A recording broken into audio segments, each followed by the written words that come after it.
Mamma की जूती अरे coffee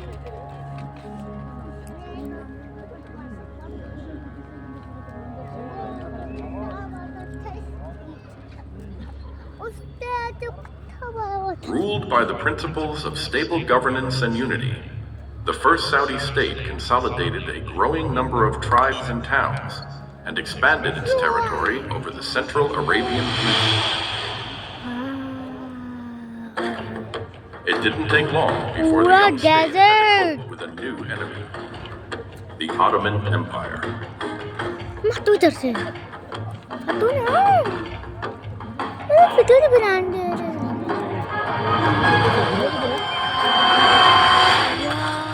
The Ottomans deployed a massive army to the Arabian Peninsula that began attacking the towns of the first Saudi state.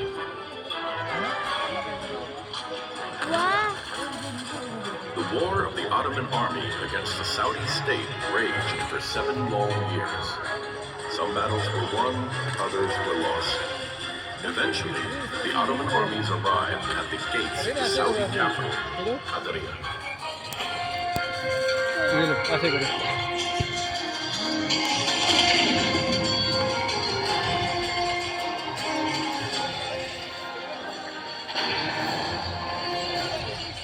Although their capital was under siege, the Saudi forces bravely defended it for 6 months. But in 1818, Imam Abdullah bin Saud decided the fighting and killing of Muslims in Qadariyah had to end. In exchange for the safety of his people, he surrendered himself to the Ottomans. ये मैं दिमाग confuse कर रहा है. But that promise ultimately was betrayed.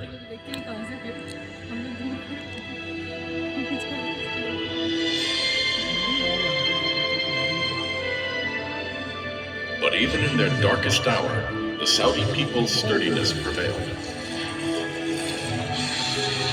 With their courageous belief in their own nation, out of the ashes rose the second Saudi state.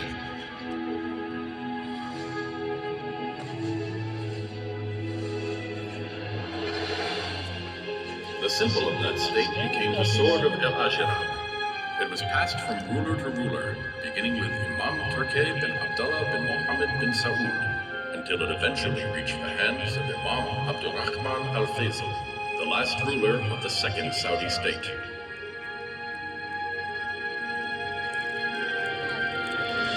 Then, in 1902, King Abdulaziz bin Abdurrahman al-Faisal reconquered the Saudi capital and began the third phase of the Saudi state. He worked tirelessly for more than 32 years to unify a nation. Finally, in 1932, King Abdulaziz could proclaim the establishment of the Kingdom of Saudi Arabia, united by the Quranic message, "There is no God but Allah, and Muhammad is the messenger of Allah."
The knowledge of a nation's own heritage and history is the key to its future.